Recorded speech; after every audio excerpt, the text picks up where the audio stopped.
Back here on CBS Sports HQ, Sunday on CBS, we have the Bucs and the Seahawks. I want to go back to 1976 with the Seahawks and the Bucs. They both joined the NFL that year. And 50 seasons later, they're going to face off in their throwback uniforms on CBS. Maybe the best throwback road uniform against the best throwback home uniform. It looks real clean. Two quarterbacks. We only see one here that are written off, finding success. That year? I was not even a thought. Yeah. Yeah. What year was it? 76. I wasn't a thought either. No. What were you doing in 1976, Pete? I was a senior in high school. Senior in high school. You were on the football team. Were you a linebacker, right? No, I was a guard. A guard. Yeah. Okay. Totally wrong on that on my end.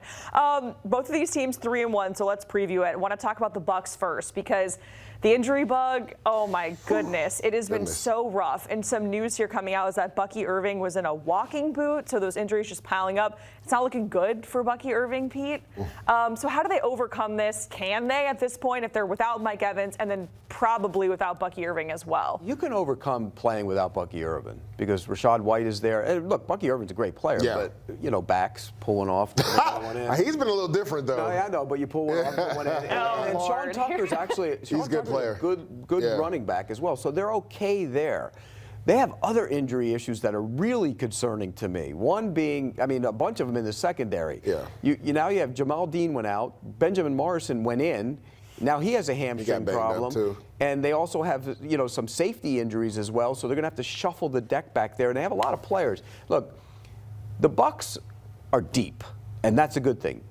Jason Light's done a great job with this team, supplementing the stars with guys behind them and drafting well the last couple of years. So when that happens, you can bring those guys in. But if you have that many, it's going to be a real problem. I don't know what they're going to do at the corner. They might move the rookie outside, let him play out there. Yep. And if Parrish goes outside and plays there, they might move Izzy down there where he played, or Tyke Smith might go down.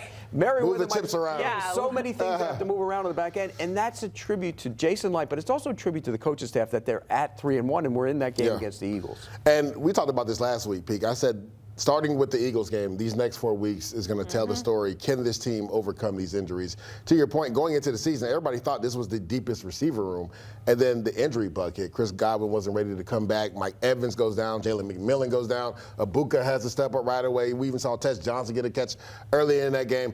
But the thing about Bucky Irving, right, it's not what he just does running the football. It's out of the backfield. He had nearly 200 all-purpose yards. And Rachaad White has played really well. As Pete always says, it's contract year. Guys are highly motivated. So this will be a big opportunity for him and Sean Tucker to come into the game. But it's really hard to replace what Bucky Irving does. I go back watching that game, and I told you this yesterday, Pete. That secondary, more specifically the corners, tackled really well.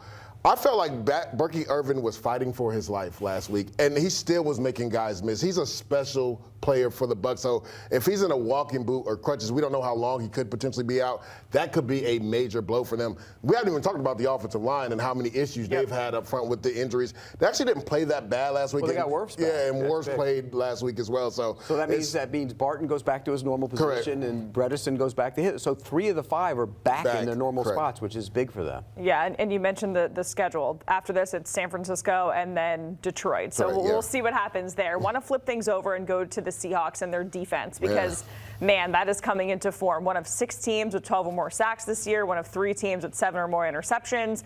How impressed are you, Lige, with this Seahawks defense? There's a reason why I had them as one of my top 5 defenses going into the preseason. Mike McDonald has done a masterful job. And I talked to my good friend Leonard Williams, and I asked him, what is it about this defense? He was like, I really love how Mike lets us move around. You just never know where anybody's going to line up. So many simulated pressures where they have 5 or 6 guys at the line of scrimmage, but they only rush 4 and the safety comes off the edge unblocked because you don't know who is coming. They'll drop defensive linemen.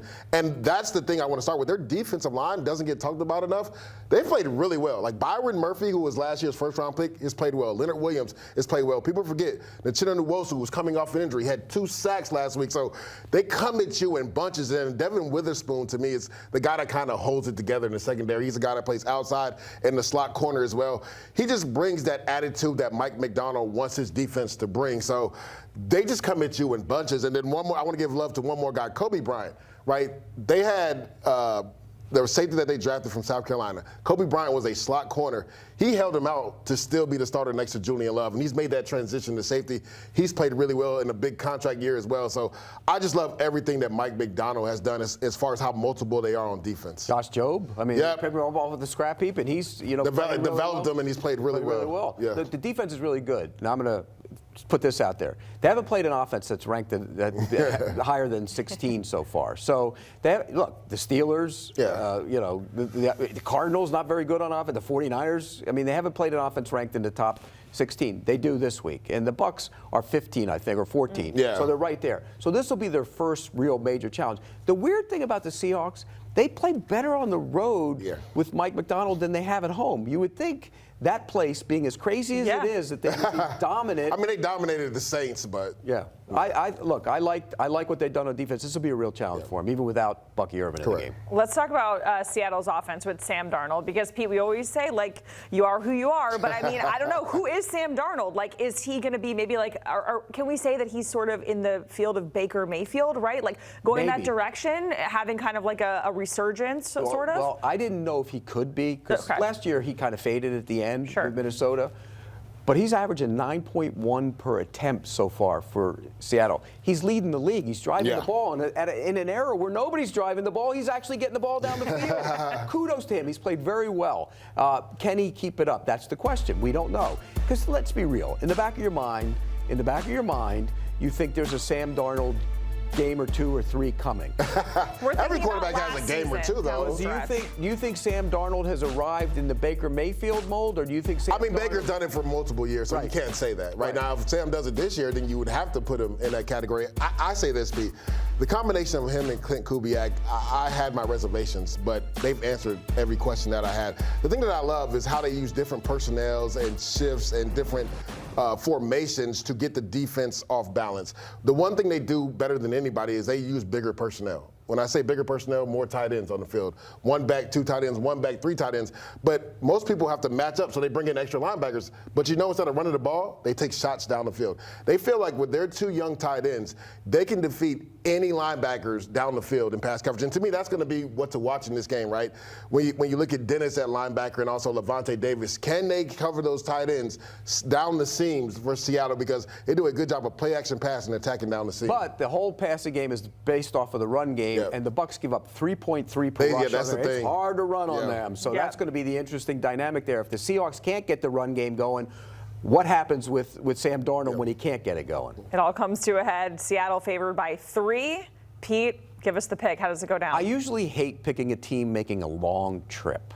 Okay. But I'm going to. I think the Bucs have something special building despite all the injury. When you're 3-1 and compete with the best of the best like they did with the Eagles last week, even though you're down all these players, that tells me something about Baker Mayfield and the rest of the guys rallying around him. And I think in the end, he's going to make a play in the end to win it.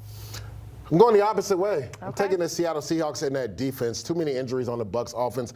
I believe, to me, this is the Seahawks coming out party. A lot of people, to Pete's point, still don't believe in the Seahawks. What are they truly? We know they're a good defense, but is this offense legit with Clint Kubiak and also Sam Darnold? I believe on the national stage, they proved to everybody they're a legit team and real contenders. Give me the Seahawks -3. All right, so the guys are on opposite sides of this one with Seattle and Tampa Bay. Hey, we know this crew, the NFL Today Plus with Amanda Guerra, AP, Kyle Long, Matt Ryan. Make sure you check him out before kick every Sunday, 10 a.m. Eastern. You can also stream it on Paramount Plus as well.